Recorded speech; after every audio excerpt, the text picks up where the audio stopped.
quel est le but de l'école? Ça, c'est une question. Donc, le sujet, il est composé d'un texte, mais soit d'un ensemble de questions, soit d'une consigne.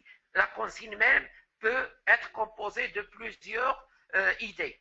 Donc, lisons attentivement le sujet que nous allons traiter, lisons la consigne, lisons les questions, et cela va nous fournir un certain nombre d'idées, de réflexions, d'arguments et d'exemples que nous pouvons réutiliser dans notre sujet. Donc la lecture, vous voyez que la lecture, c'est un début de recherche d'informations. Puis il y a la compréhension du sujet. Alors, qu'est-ce qu'on nous demande? On va chercher qu'est-ce qu'on nous demande. Hein? La citation, quel est l'objectif de cette citation? Pourquoi on nous a donné cette citation? Il faut qu'on cherche les termes clés, les termes importants. Il faut réfléchir sur ces mots. Pourquoi on a écrit ces mots? Pourquoi on a posé des questions sur ces mots, sur ces termes? À partir de ces mots, nous allons chercher des définitions, nous allons chercher des synonymes, nous allons chercher des antonymes, c'est-à-dire des contraires. Nous allons chercher le champ sémantique. Quel est le sens de ces mots, les liens qui existent entre les différents termes. Puis, nous cherchons à formuler une problématique. Je vais parler bientôt de la problématique. Donc, est-ce qu'il y a une consigne dans ce sujet? Est-ce qu'il y a des questions dans ce sujet? Est-ce que les consignes me guident? Par exemple, s'il y a une consigne qui me demande d'expliquer, je vais expliquer. S'il y a une consigne qui me demande d'analyser, je vais analyser. S'il y a une consigne qui me demande de discuter, je vais discuter. Mais parfois, il y a une consigne qui me demande d'analyser, de commenter, puis de répondre à des questions. Vous voyez que parfois, la consigne, elle est très riche et il faut faire attention à ce qu'il y a dans la consigne. Donc, vous voyez, la compréhension, on essaie, en lisant le texte, de le comprendre. Puis, en plus, il faut repérer les idées essentielles. Qu'est-ce qui est très important dans ce texte? Qu'est-ce qu'on me demande de faire? Quelles sont les idées que je vais utiliser? Quelles sont les idées que j'ai sur le sujet? Qu'est-ce que j'ai lu? Quels sont les livres que j'ai lus et qui peuvent m'aider à répondre à ces idées? En fonction des termes du sujet, on va choisir un plan. Voilà, c'est très important parce qu'on ne choisit pas gratuitement un plan en fonction des questions, comme a dit notre collègue c'est Hassan, en fonction des questions, en fonction de la consigne, en fonction du contenu, on va chercher quel est le plan qui convient à notre sujet. Puis il y a une troisième étape, nous allons, qui consiste à comprendre, excusez-moi, il y a une troisième étape qui consiste à repérer les idées. Déjà, nous avons déjà parlé des idées, mais il y a des limites à ces idées. Il faut chercher quelles sont les idées qui sont essentielles. Parfois, on est débordé parce qu'on a une culture, on a une formation, mais on va chercher tout ce qu'on a appris et on va l'insérer dans le sujet. Donc, le sujet, il est bien déterminé, il a une consigne, donc il faut faire un peu attention et ne retenir que les idées qui sont essentielles. Et s'il y a des idées qui sont en relation avec les sujets et qui peuvent s'insérer au niveau de l'introduction, au niveau de la fin, on peut les insérer. Mais l'essentiel, c'est de limiter son sujet pour ne pas sortir, pour ne pas être hors sujet.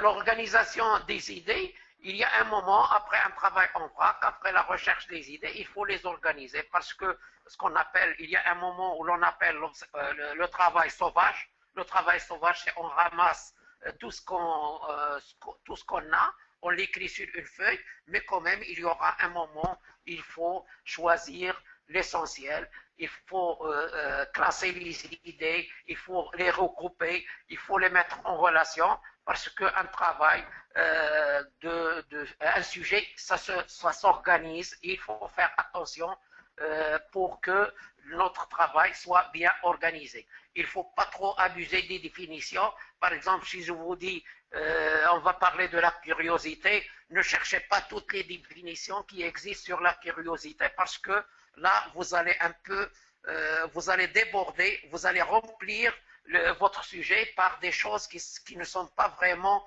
très utiles. Donc, il faut chercher une idée ou deux qui est en relation avec le contexte et éviter toutes les idées, toutes les définitions qui ne sont pas en relation avec le contexte. Ça, c'est l'organisation.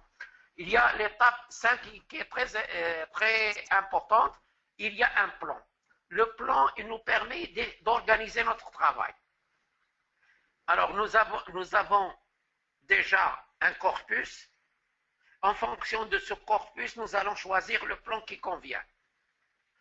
Mais quel que soit le plan que nous avons à proposer, il y a une règle qui est utilisée par toutes les personnes qui écrivent. Il y a ce qu'on appelle l'introduction, le développement et la conclusion. Ça, ce sont les trois points essentiels. L'introduction, le développement et la conclusion. C'est un canevas qu'on utilise depuis longtemps, mais qu'il faut personnaliser, qu'il faut habiller, qu'il faut adapter en fonction du type de plan qu'on a à proposer. Donc le plan, on va voir l'introduction et la conclusion. Pourquoi j'insiste sur l'introduction et la conclusion? Parce que c'est l'introduction et la conclusion. L'introduction, c'est la première chose que voit le correcteur et la conclusion, c'est la dernière chose que voit le correcteur.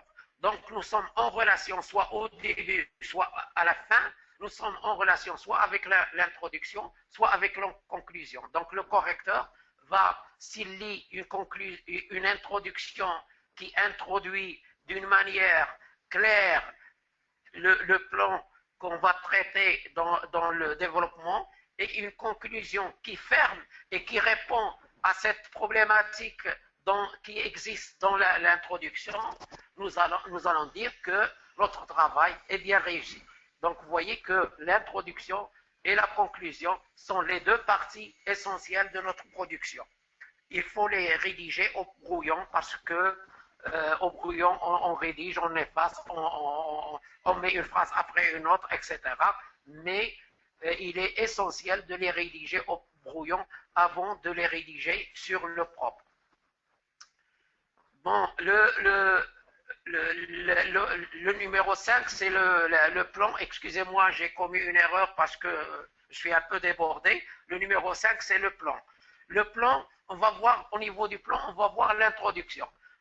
Ça, c'est très important. L'introduction, il y a trois parties dans l'introduction.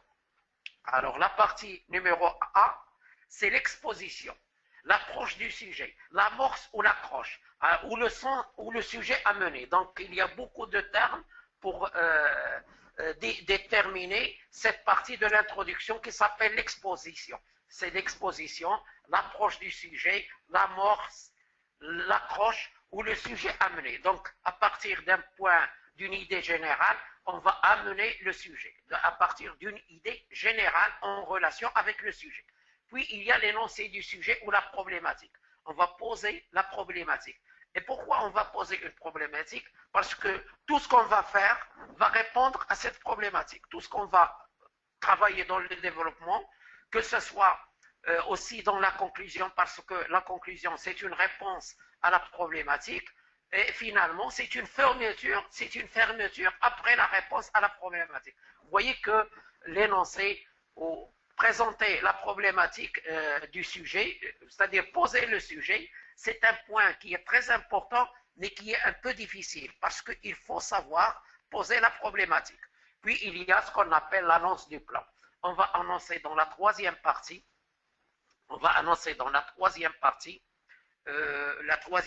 de l'introduction. On va annoncer le plan. Par exemple, nous aborderons dans une première partie ceci et cela.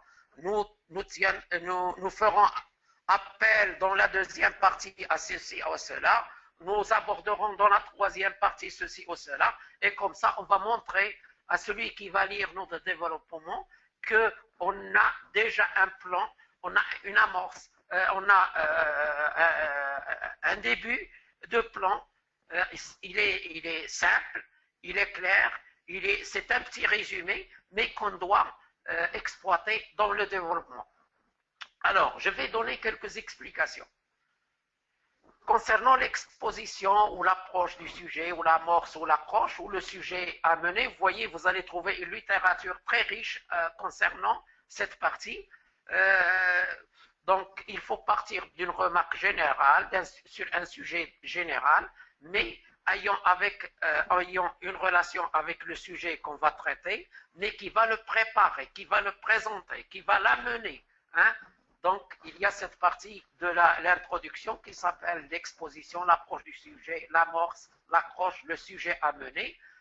Je l'ai expliqué. Maintenant, on va partir à la deuxième partie de l'introduction, l'énoncé du sujet ou la problématique. Si le sujet comporte une citation courte ou une question, nous la reprenons telle qu'elle. Par exemple, dans la problématique, si on vous pose une question, dans le sujet que vous allez traiter, vous pouvez reprendre la même question après l'avoir préparée, après avoir fait une préparation. Donc, si c'est une citation très longue, alors nous allons sélectionner les éléments essentiels, les fragments essentiels, et on va composer une phrase qui contient tous ces éléments. Une question, par exemple. S'il n'y a pas de citation, parfois il n'y a pas de citation, il n'y a qu'un sujet, qu'une question. Alors là, dans ce cas, on va chercher quels sont les mots-clés qui vont nous aider à faire passer une problématique sous forme de question si c'est possible. Alors nous allons discuter sur tout ça après. Je passe à l'étape toujours à l'étape 5, c'est l'annonce du plan. Le plan que nous allons suivre, nous l'annonçons de façon claire et nette. Nous donnons juste les titres de nos grandes parties en les rédigeant convenablement. Il faut bien les rédiger, mais je ne vais pas m'arrêter et étoffer les phrases que je vais présenter. Je vais seulement dire au correcteur, voilà les parties que tu vas trouver dans mon développement. Voilà la problématique qu'on va traiter durant tout le développement. Voilà la problématique auquel on va répondre et qu'on va fermer à la fin de la conclusion. Donc, on va utiliser des mots pour annoncer le plan. On va dire, premièrement, nous allons aborder. Deuxièmement, nous allons étudier. Troisièmement, nous allons analyser. Tout d'abord, on va commencer par, tout d'abord, on va analyser ceci. Ensuite, nous ferons autre chose. Par la suite, après, etc. Donc, il faut, le premier conseil, lorsqu'on va terminer cette partie concernant l'introduction, on va dire, il faut s'épargner le temps en évitant des introductions trop complètes. Il faut avoir une introduction avec 3 points essentiels, et on termine l'introduction par l'annonce du plan, et c'est l'annonce du plan qui va nous aider à développer tous ces points qui font partie du plan. On va les trouver dans le développement et on va les développer, les enrichir avec des arguments, des exemples, puis des explications. On va argumenter notre développement, on va donner des exemples et on va expliquer aux gens qu'est-ce qu'on veut dire par ce qu'on vient d'annoncer. Donc, il y a un autre point qui est très important, le développement. Alors, le développement, il est en relation avec les parties du plan de l'introduction. Tout le plan qu'on a présenté dans l'introduction d'une façon brève, on va l'étoffer, on va l'enrichir avec des arguments, avec des exemples, et on va mettre en relation chaque partie de ce développement. Normalement, on utilise d'une part, d'autre part, d'abord, ensuite, enfin, de plus, de même, en outre, malgré, cependant, néanmoins, inversement, toutefois, en revanche, au contraire, mais bien que, vous voyez que ces outils nous aident à agencer, à organiser notre travail et à mettre en liaison les parties du développement. normalement, il y a 3 parties dans un développement. Alors, une bonne dissertation doit ménager les transitions. Donc, il faut qu'il y ait une petite transition. Lorsque je vais terminer la première partie du développement, il faut qu'il y ait une transition avec des mots de liaison, après avoir après avoir présenté les arguments, après avoir présenté les exemples, après avoir présenté aussi quelques informations utiles, on va mettre en relation ces parties du développement pour que le lecteur sache qu'on a une organisation qui est claire. C'est ce qu'on appelle la cohésion. Alors, le développement présente la plus grosse partie, c'est la plus grosse partie du travail et on insiste sur 3 éléments. Le style et la maîtrise de la langue, si on écrit bien, avec peu de fautes, avec des phrases courtes mais simples et claires, si on maîtrise la langue, l'orthographe, la grammaire, la conjugaison, il faut maîtriser un peu lorsqu'on écrit, il ne faut pas commettre trop d'erreurs. Un effort d'argumentation, ça veut dire un effort d'argumentation, c'est-à-dire donner des arguments, des exemples qui sont convaincants et pertinents.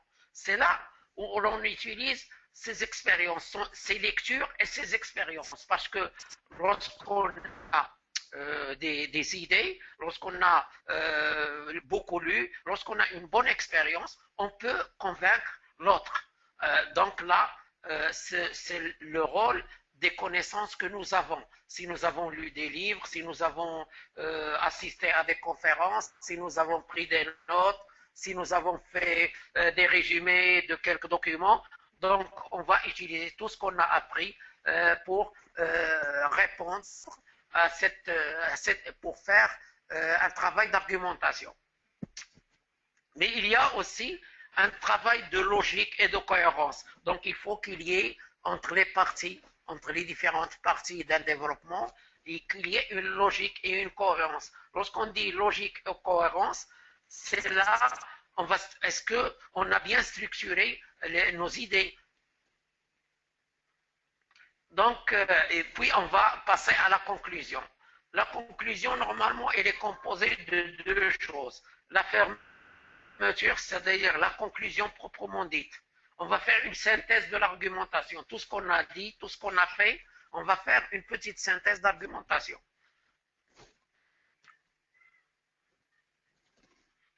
Excusez-moi, on va faire une synthèse. Alors, il y a ce qu'on appelle la fermeture et ouverture. La fermeture, on va fermer notre conclusion avec une petite synthèse de tout ce qu'on a, une synthèse qui est brève normalement. On va faire le point, le bilan de tout ce qu'on a dit, de notre réflexion et de notre développement. Donc, c'est la fermeture. Il y a une conclusion, il y a une fermeture. Puis, il y a une ouverture. Une ouverture, comme je vous ai dit l'autre fois, il faut faire attention. Si on n'arrive pas à faire une ouverture, c'est-à-dire on n'arrive pas à élargir le sujet, il faut et prolonger la réflexion, il faut s'abstenir et se contenter seulement de la fermeture. Alors, il y a un moment qui s'appelle l'étape 6, c'est le moment de la rédaction. Une fois tout ça est fait, donc j'ai lu le texte, j'ai compris le texte, j'ai compris la consigne, j'ai compris les questions, j'ai cherché les idées, j'ai organisé mes idées, j'ai cherché la problématique, hein, j'ai cherché la problématique, j'ai cherché l'entrée qui va m'aider, l'amorce, j'ai cherché l'amorce, j'ai cherché la problématique, j'ai fait un plan dans l'introduction, j'ai développé toutes ces idées, hein, du plan, les idées du plan, idée par idée, j'ai argumenté mon travail, j'ai donné des exemples, j'ai donné des explications, j'ai relié les différentes parties par des connecteurs, des conjonctions, j'ai essayé à passer facilement de l'introduction vers le développement, vers la conclusion. Donc, qu'est-ce qu'il me faut? Il faut que je rédige. Il faut que je rédige. Alors, je rédige les parties, l'introduction avec ces trois parties. Je rédige le développement avec les parties qui sont en relation avec le plan que j'ai cité dans l'introduction. Et je vais faire comprendre à celui qui va corriger ma copie de quoi je sais de quoi je parle. Hein? Et puis, je vais utiliser les connecteurs logiques pour dire à la personne qui corrige ma feuille que je sais organiser mon travail, que je sais enchaîner ce que je dis. Hein? Je n'oublie pas à la fin de chaque partie une petite conclusion qui est la clôture de cette partie avant de passer à la partie qui vient après. Je n'oublie pas aussi de recopier la conclusion avec sa fermeture et son ouverture. L'étape 7, c'est la révision. Vous voyez que souvent, on n'a pas le temps de réviser une copie. On ne laisse pas un peu de temps pour relire notre copie et corriger ou éliminer les fautes d'orthographe, les répétitions, les mots passe-partout. Donc nous avons avantage, il faut toujours garder au moins un quart d'heure, 10 minutes pour faire un peu de balayage. On va balayer les choses qui ne conviennent pas et qui sont dans notre copie. Donc je vais voir un peu quelle est la valeur d'un sujet. Donc normalement, il y a un sujet à une valeur. C'est sa grille d'évaluation. On va évaluer un travail. J'ai fait un sujet, on va l'évaluer. Alors la première chose, c'est que est-ce que j'ai bien présenté l'ensemble de mon sujet? Est-ce que j'ai bien présenté l'ensemble de mon sujet? C'est-à-dire, quelle est la faculté de bien présenter l'ensemble? Est-ce que mon écriture est lisible?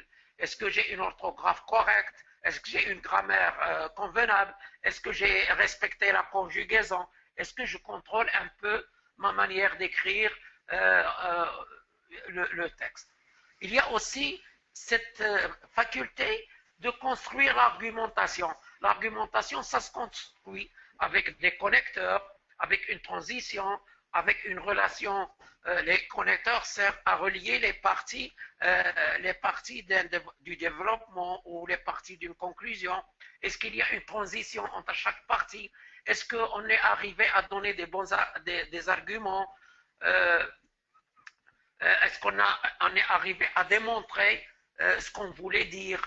Puis il y a cette difficulté de développer l'argumentation. Là, ce sont les connaissances, parce que lorsqu'on développe une argumentation, il faut avoir des connaissances pour développer cette argumentation. Sinon, on va seulement parler, mais sans avoir des arguments, sans avoir des exemples en main, sans avoir la possibilité d'expliquer ces arguments, puis ces exemples.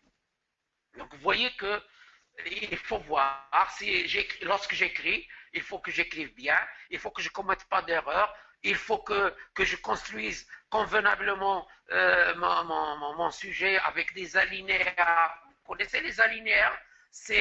On laisse quelques carreaux avant d'écrire la première phrase d'une partie. Donc, on laisse un petit espace avant, c'est ça la linéaire. Les connecteurs, c'est d'abord ensuite les transitions. Aussi pour les transitions, on fait un petit résumé qui clôt la partie avant de passer à une autre partie. Vous voyez maintenant, j'ai traité un peu, j'ai fait une petite révision qui est utile pour nous tous, mais on va passer maintenant aux principaux types de sujets à traiter. Alors, on va se poser quels sont les principaux types de sujets à traiter. Ce qu'il faut savoir avant de choisir un plan, le choix d'un type de plan dépend avant tout du sujet posé. Hein? Il y a en fonction du sujet posé, en fonction de la consigne, en fonction des questions qu'on nous pose, on va choisir des types de sujets. Alors, Le plan, voilà, c'est un bon exemple là. Le plan n'est pas du domaine du prêt-à-porter, mais du sur-mesure. C'est-à-dire que même si je vous donne des choses, il ne faut pas se dire, tiens, M. Saver nous a donné 3 ou 4 plans, je vais utiliser à chaque fois que j'aurai une question, je vais utiliser tel ou tel plan. Non, mais il y a du prêt-à-porter, il y a le H, par exemple, il y a le M, il y a le X, il y a le XL, il y a le XXL, donc on va chercher ce qui va nous convenir, c'est-à-dire à notre taille.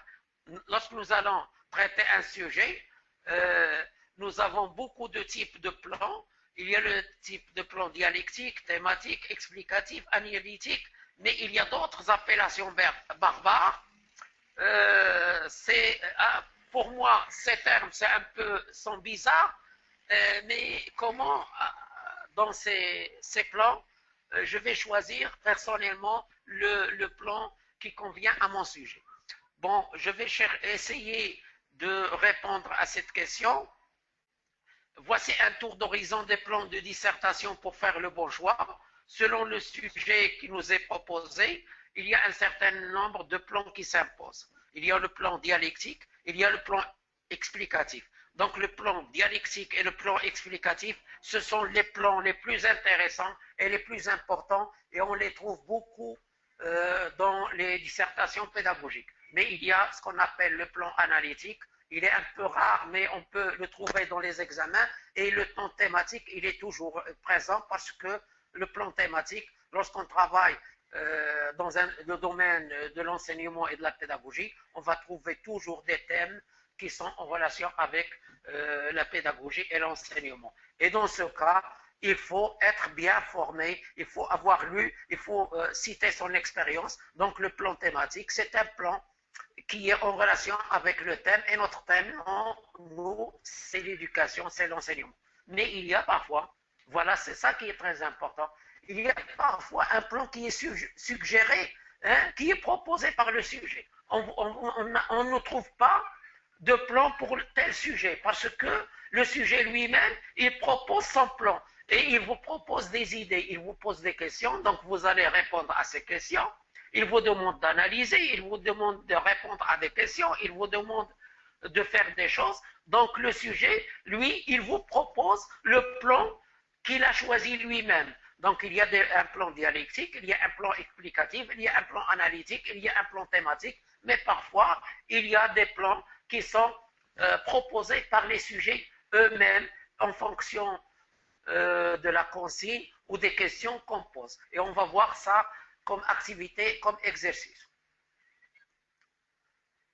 Alors, chaque type de plan se rapporte à un type de sujet. Donc, attention, on ne va pas choisir n'importe quel plan pour résoudre un sujet ou pour répondre à un sujet. C'est comme un jeu d'association.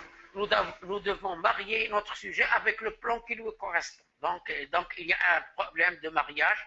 Il faut marier le plan avec le sujet avec le plan qui lui correspond. On va voir des exemples.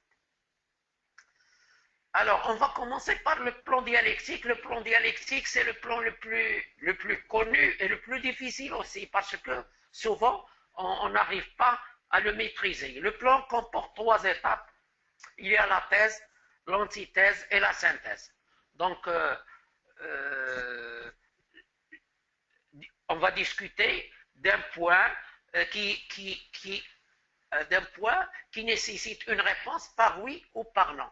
Alors on va dire, les uns disent oui, les autres disent non. Les uns disent oui, donc c'est la thèse. Les autres disent non, c'est l'antithèse. Moi je pense, mais alors on va nuancer avec une synthèse. Une synthèse n'est pas une confrontation, mais on va approfondir la réflexion. Elle n'est pas une confrontation, mais un approfondissement de la réflexion. Exemple de sujet didactique, la lecture en classe peut-elle apprendre aux élèves quelque chose de la vie? Alors voilà, la lecture en classe peut-elle apprendre aux élèves quelque chose de la vie? Alors il y aura des gens qui vont vous dire oui, et il y aura des gens qui vont vous dire non. Alors, la thèse c'est oui, l'antithèse c'est non, mais on va réfléchir, on va approfondir cette idée et on va chercher est-ce qu'il n'y aurait pas une conciliation entre les deux idées. Donc, vous voyez un exemple qui est très simple, mais qui nécessite un plan dialectique. Pourquoi? Parce que la question nécessite soit une réponse par oui, soit une réponse par non. Alors, il convient, donc il y a une partie, comme s'il y a deux personnes, la première personne prend parti et l'autre personne ne prend pas parti. Donc l'une défend une idée et l'autre essaie de contredire cette idée. Donc là, il y a ce qu'on appelle la première partie. On peut admettre que la lecture en classe peut apprendre aux élèves quelque chose de la vie, c'est la thèse. Il y a l'antithèse, cependant la véritable préparation à la vie ne se limite pas seulement à la lecture en classe, il faut vivre en société pour apprendre quelque chose de la vie. Donc c'est la deuxième idée. Donc ce qu'on apprend en classe n'est pas suffisant, ne prépare pas à la vie, mais il faut vivre en société pour apprendre à vivre. Donc il y a un renversement argumentatif, donc il y a une thèse opposée. Il y a une synthèse, donc on va essayer de concilier, de chercher, est-ce que on va faire un petit choix nuancé, est-ce qu'il n'y a pas une conciliation, est-ce qu'il n'y a pas un dépassement du problème, est-ce qu'on ne peut pas chercher quelque chose qui va aller au-delà de ce qu'on a dit, de ces deux idées. Donc on va chercher, on va dire que la lecture est le moyen de s'approprier les règles de la vie. Donc on va s'approprier, on ne va pas se préparer à la vie, mais on va s'approprier les règles de la vie et par conséquent, on peut se préparer pour la vie. Donc vous voyez que donc, même si la lecture n'est pas la préparation à la vie, mais même ce n'est pas la lecture, elle ne nous apprend pas la vie, mais il nous prépare à la vie. Donc, il y a une petite conciliation entre les deux idées, même si elle ne prépare pas à la vie, même si, excusez-moi, même si elle ne nous apprend pas la vie, elle nous prépare à la vie. Donc, voilà l'idée qui concilie un peu la thèse et l'antithèse et qu'on appelle, nous, la synthèse. Le plan dialectique, c'est le fameux plan donc, de thèse, d'antithèse et de synthèse. Donc, lorsque l'opinion proposée dans un texte, dans une dissertation est discutable, il est possible d'envisager cette opinion. Certains enseignants, un exemple très simple, certains enseignants accusent souvent les élèves d'être irresponsables et irrespectueux. D'autres voient le contraire. Qu'en pensez-vous? Vous voyez que, vous savez, il y a deux sortes d'enseignants. Les uns voient que les élèves sont irresponsables, les autres voient le contraire. Donc, que pensez-vous? Alors, on vous demande, donc vous allez utiliser une thèse, les élèves sont irresponsables, puis vous allez, la thèse, l'antithèse, ils ne sont pas irresponsables, ils ne sont pas irresponsables. Qu'est-ce qui est responsable? Donc, il faut poser une question. Puis, il faut concilier les deux idées ou trouver, ou allonger, ou enrichir tout ce qu'on a dit dans la thèse, l'antithèse et dans la synthèse. Alors, comment travailler un plan dialectique? On va lire la lecture attentive, on va chercher les mots-clés, on va comprendre le sujet pour ne pas glisser vers le hors-sujet, on va comprendre la question, on va faire un brouillon dans lequel on va écrire surtout le plan, on va rédiger dans le brouillon, on va rédiger l'introduction et la conclusion, puis après on va rédiger le développement, puis on va réviser ce qu'on vient d'écrire. Donc, on va suivre le même cheminement, le même travail, mais seulement avec la thèse, l'antithèse et la synthèse. Alors, comment on doit être structuré notre plan? On va faire une introduction, on va faire une petite introduction avec les trois trois éléments essentiels. Les trois éléments que je vous ai cités. Puis on va poser dans la problématique, on va la poser dans l'introduction. Puis on va faire un plan. Puis on va, tout ça, l'introduction, la problématique, c'est l'introduction. Le début, l'introduction, la problématique, c'est le plan, c'est l'introduction. Puis on va faire une thèse. Une thèse, on va donner une idée comme quoi les enfants ne sont pas responsables. Hein? On va argumenter, on va donner des exemples de la vie, on va donner des explications. Puis on va utiliser les connecteurs logiques pour présenter aussi l'antithèse. L'antithèse, on doit avoir des arguments, des exemples et des explications. Puis finalement, il y a une synthèse. Donc il y a la thèse avec ses arguments, ses exemples, ses explications. Il y a l'antithèse avec les arguments, les exemples, les explications.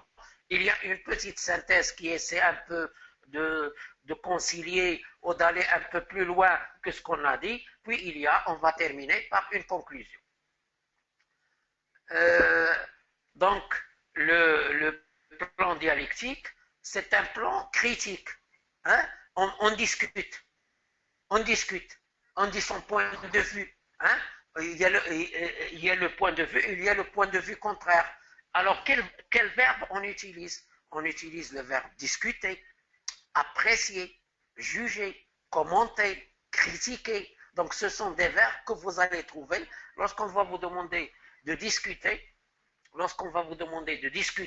d'apprécier, de juger, de commenter, de critiquer. Vous êtes dans le plan dialectique.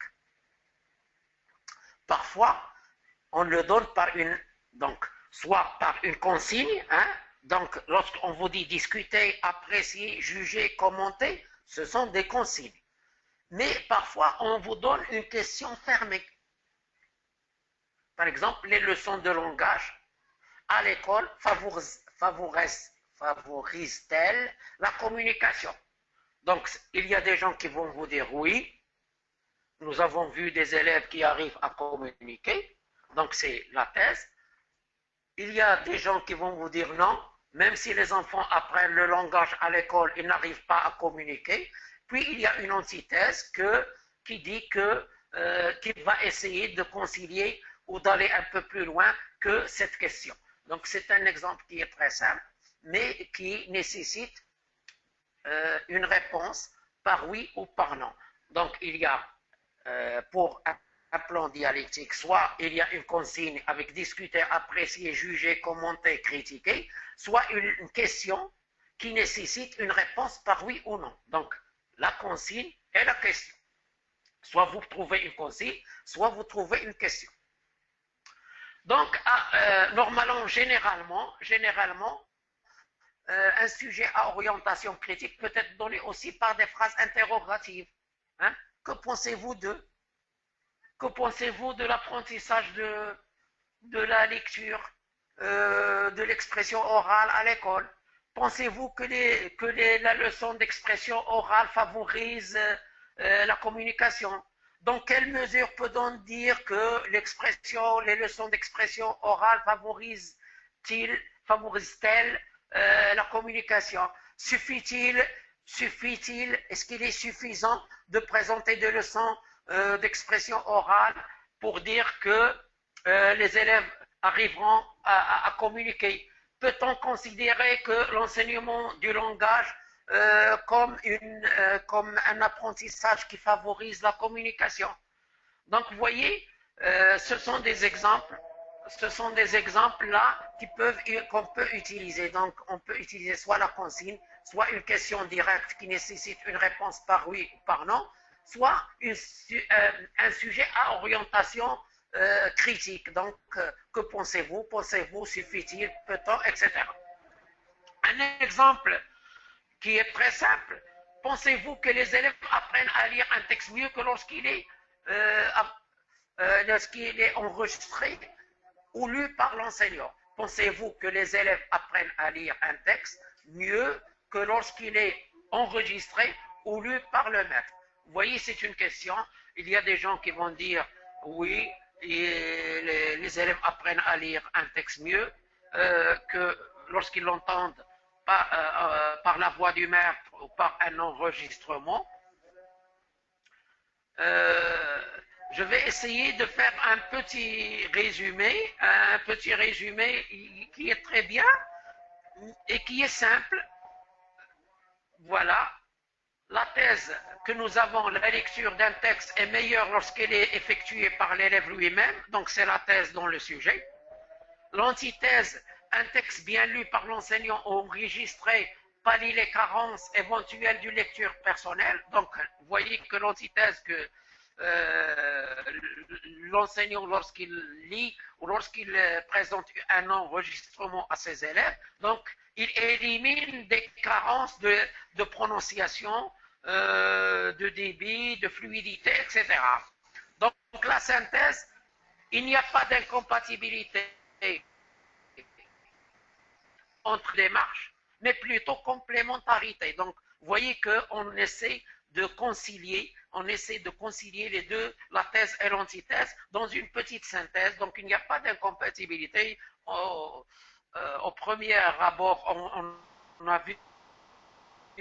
on a constaté qu'il y a eu une incompatibilité, mais en général, il n'y a pas d'incompatibilité. Une bonne audition du texte amène ensuite l'élève à une lecture profitable. Vous voyez que lorsque l'enfant entend l'enseignant lire le texte, lui aussi, il arrive à l'imiter et à lire convenablement le texte. Vous voyez, c'est un plan dialectique avec une petite introduction composée de 3 parties. Il y a une thèse, il y a une antithèse, puis il y a une synthèse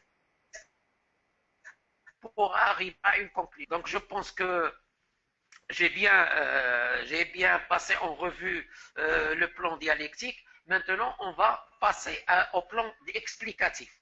Alors, le plan explicatif, je vais commencer par vous dire que c'est un plan qui ne demande pas de point de vue. Hein?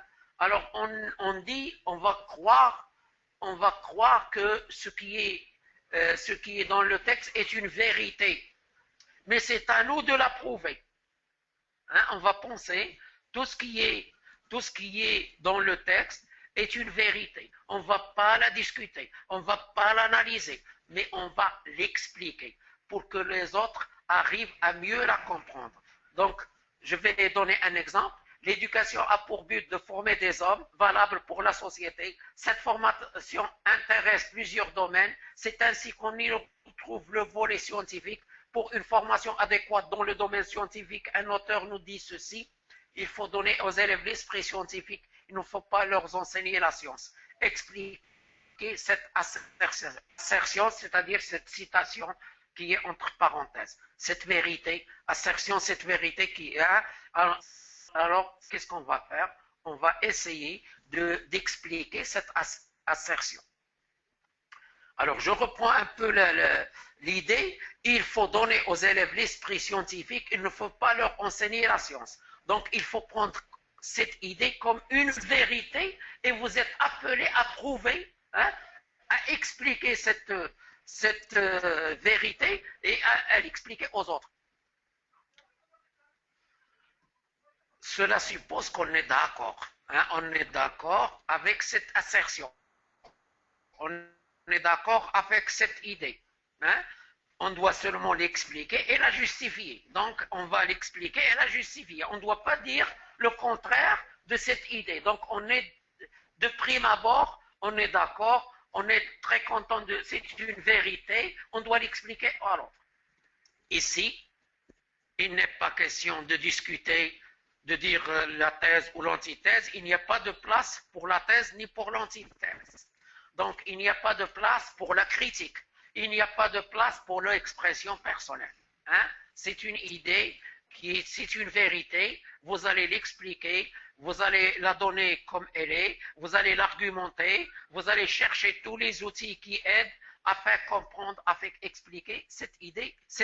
Donc, on n'a pas besoin d'une opinion personnelle, on n'a pas besoin d'une critique, on n'a pas besoin d'une critique, de discussion. On ne doit rien remettre en question. On ne doit rien remettre, on doit l'accepter tel quel. Alors, comment doit-on structurer ce texte, le texte, le plan explicatif, comment doit-on l'illustrer? Bon, on va essayer d'expliquer l'énoncé, de l'expliquer. On va essayer de donner quelques commentaires. Les commentaires, on va donner des explications. Les commentaires, ce sont des choses qu'on peut ajouter, hein, qu'on peut ajouter par l'expérience, par les arguments, par des exemples. Puis on va donner une appréciation personnelle. Mais attention, appréciation personnelle ne veut pas dire que tu y es contre, qu'on est contre. Appréciation personnelle, elle est le sens de cette vérité qu'on a expliquée, qu'on a argumenté, qu'on a utilisé des exemples pour l'enrichir et l'expliquer. Donc notre point de vue doit verser dans ce sens. Attention, ce n'est pas une antithèse ni rien. Alors, quels sont les verbes? Alors, on va chercher quels sont les verbes, hein? Quels sont les verbes qui nous disent qu'il faut expliquer, hein? Si je vous dis montrer, montrer, expliquer, développer, illustrer, décrivez, justifier, prouver, démontrer. Donc, vous êtes dans le plan explicatif. Parce que montrer, expliquer, développer, illustrer, ça s'explique. On explique. Lorsqu'on utilise ces consignes, on nous demande, lorsqu'on utilise ces consignes, on nous demande d'utiliser un plan explicatif. Par exemple, je vais vous donner un exemple. Développer cette citation de Philippe Mérieux. Développer. Soit on va vous donner le verbe, on va utiliser la consigne développer, soit expliquer, soit illustrer. Il vaut mieux perdre un peu de temps pour savoir comment s'y prendre pour apprendre, plutôt que de perdre des années entières à tenter d'absorber vainement des connaissances. Vous voyez, donc c'est une idée qui ne nécessite pas d'observation, de remarque. C'est une vérité, on va l'accepter, on va l'expliquer, on va l'illustrer par des exemples et des arguments. Donc ce sujet appelé le plan explicatif, parce que nous sommes en face d'une formule d'auteur. Dans une première partie, il faut étudier cette formule, il faut dégager les diverses réflexions qui peuvent surgir de cette étude, puis élargir le sujet en donnant son point de vue qui va dans le sens de cette idée qui est la perte du temps, mais au début, pour gagner beaucoup de temps après. Exemple de plan, comment travailler ce plan. Donc il y a la lecture attentive, les mots-clés, la compréhension du sujet, le brouillon avec les idées, la rédaction du plan, la rédaction de l'introduction, de la conclusion. C'est la même règle qu'on doit suivre lorsqu'on écrit un sujet. Mais je vais vous dire que ce sont là les deux points, les deux types de plans très intéressants. Il y a le type explicatif, nous expliquons, nous justifions un énoncé. On ne va pas dire livrer ses opinions personnelles, c'est-à-dire l'opinion personnelle, il faut la comprendre dans le sens le contraire. Non, même si on dit notre opinion personnelle, elle doit être au service de l'argumentation, au service du sujet. Donc, le sujet qui est à l'avis du correcteur, qui est pertinent ou fondé, donc il faut l'accepter sans le remettre en question. Donc, le deuxième type de plan, c'est le plan critique ou le plan dialectique. Nous devons évaluer et discuter l'énoncé en donnant un jugement critique, hein, après la thèse en donnant une thèse, puis une antithèse, et en justifiant notre choix. À la fin, c'est la synthèse. Et nous avons un choix. Donc, puis on va passer à un sujet qui est un peu qui est rare en pédagogie, mais qu'on peut trouver, par exemple, on peut vous dire, analyser cette citation, l'école, l'école marocaine a beaucoup diminué au niveau formation. Quelles sont les causes et les conséquences. Donc, vous voyez, c'est le plan analytique, c'est le plan qui veut chercher des réponses aux problèmes qui existent. Donc, c'est rare de trouver ce plan analytique. Le plan analytique appelé plan problème cause solution, c'est lorsqu'on va vous poser des questions concernant quelles sont les causes, quelles sont les conséquences, que pensez-vous. Donc vous êtes dans le plan analytique. Le plan analytique, on énonce le problème.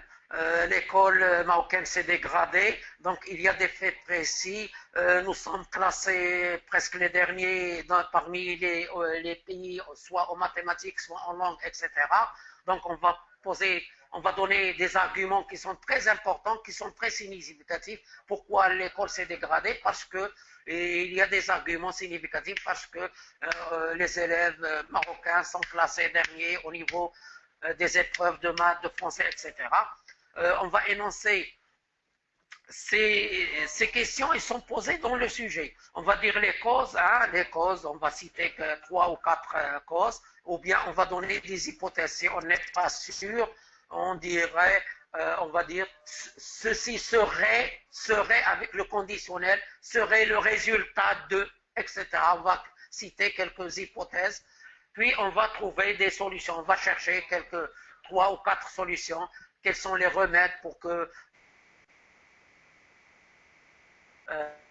notre école reprenne longtemps, quelles sont les propositions, comment il faut agir pour que cette école revienne comme avant. Donc vous voyez que le plan analytique, c'est le plan de problème, de solution.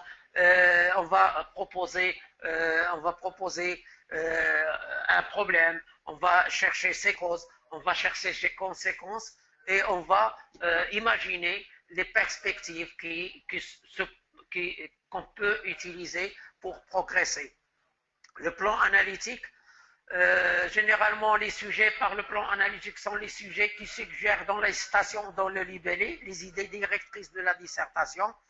Je vais vous donner un exemple très simple. Excusez-moi un moment. Je vais vous donner un exemple très simple. Vous analysez les transformations de l'école au début du XXIe siècle. Les facteurs socio-économiques ont-ils une influence sur cette transformation? Vous voyez qu'on va analyser les transformations. On va chercher, est-ce que les facteurs socio-économiques ont une influence sur cette transformation? Alors, on va énoncer le problème, transformation de l'école avec des chiffres. Il y a beaucoup d'enfants qui sont scolarisés, donc c'est un élément qui est très important. Avant, il n'y avait pas d'enfants qui étaient scolarisés. Il y a une trentaine d'années, on avait environ 60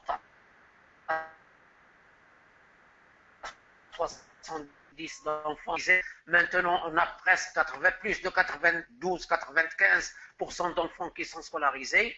On va dire quelles sont les causes qui ont poussé les gens, parce qu'il y a une amélioration du niveau économique de la société, et on va énoncer les conséquences de nouveaux horizons, les conséquences de cette transformation de l'école. Elle s'est transformée. Il y a beaucoup d'enfants qui vont à l'école. Quelles sont les conséquences? Donc, il y a beaucoup d'horizons qui s'ouvrent pour ces enfants qui sont scolarisés. Puis, il y a un autre thème, il y a un autre sujet qu'on va utiliser et qui nous intéresse tous, c'est le sujet thématique, c'est le plan thématique.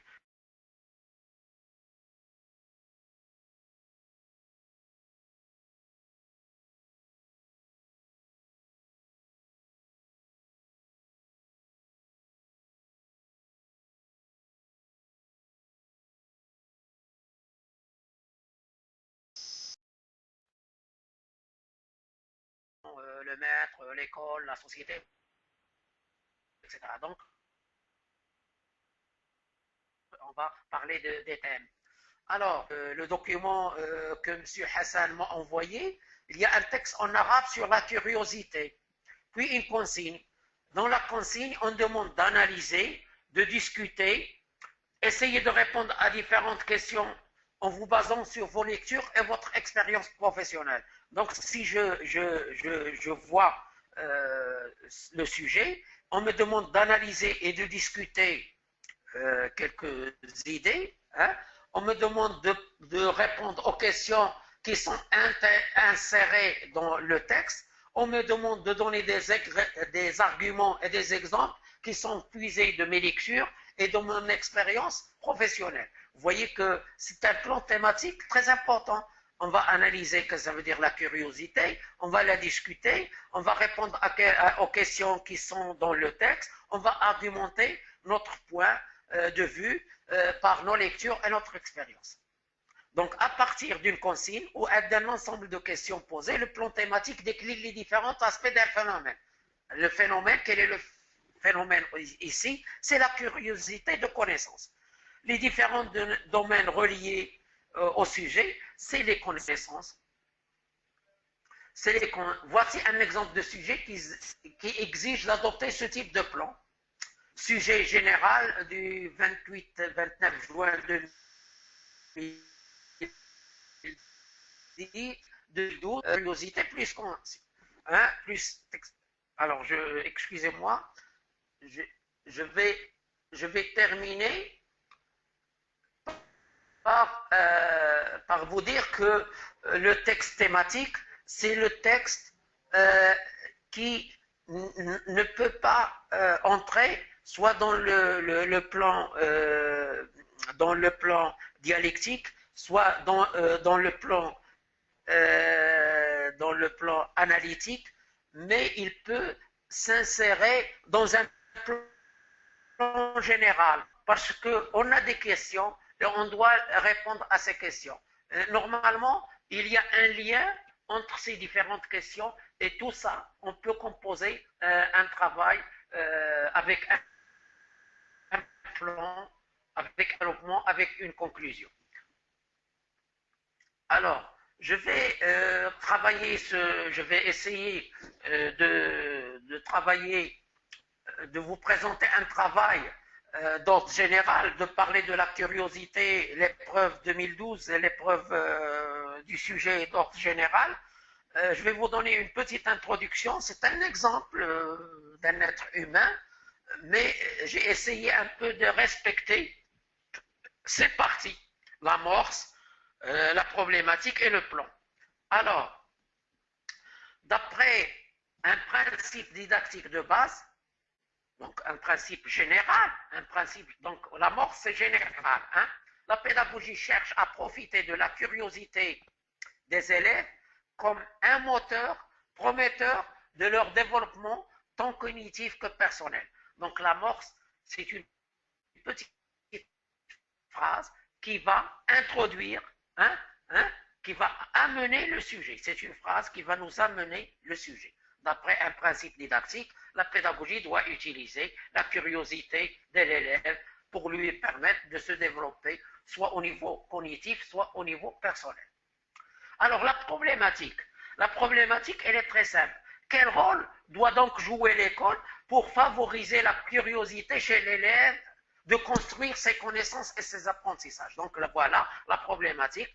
Et toute cette problématique, on doit la trouver dans le plan, dans le développement et dans la conclusion, parce que la conclusion va répondre entièrement à cette problématique. Et qui va, c'est cette réponse qui va clore, qui va fermer la conclusion. On peut ajouter un peu une autre ouverture, mais on peut se contenter de cette fermeture. Donc le plan, à partir de cette problématique, nous allons dans un premier temps chercher à définir ce que nous considérons être la bonne manière pour un apprenant de construire ses connaissances, c'est-à-dire celle satisfaisant au mieux sa curiosité d'apprendre.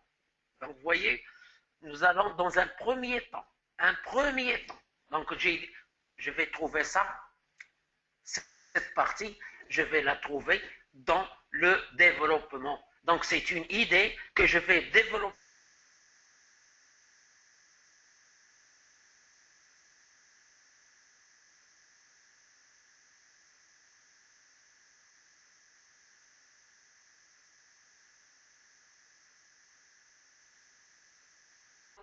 dans le développement. Je vais élargissons dans un deuxième temps notre étude pour chercher comment est perçue la curiosité dans la société. Parce que la société dit que la curiosité est un vilain défaut.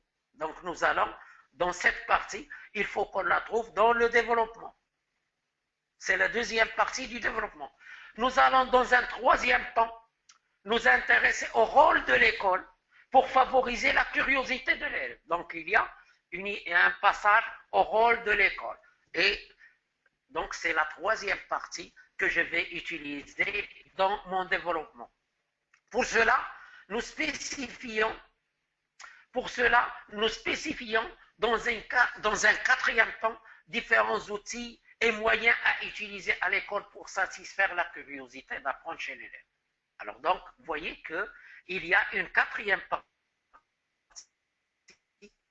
qui sera axée sur ce que va faire l'enfant, va faire l'école pour satisfaire la curiosité de l'élève et l'aider à s'épanouir au niveau de ses connaissances et au niveau personnel.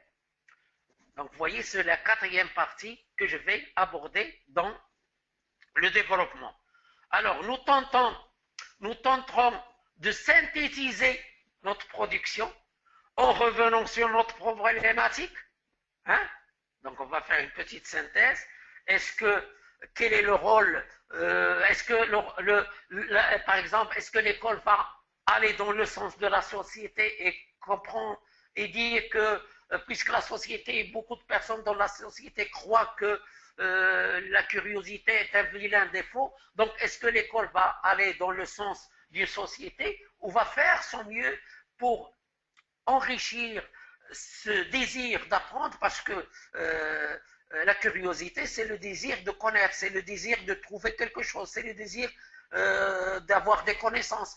Est-ce que l'école va aller dans le sens de la société, d'une partie de la société qui dit que la curiosité est un vilain défaut, donc, ou bien elle va enrichir cette curiosité dans le sens positif, parce que il y a des curiosités qui ne sont pas des curiosités en vérité, mais qui sont, c'est une atteinte aux droits de l'autre. Par exemple, les gens qui voient les autres, par exemple, si vous avez une fenêtre devant les gens qui sont devant vous, vous les regardez, vous les voyez dans la cuisine, vous les guettez.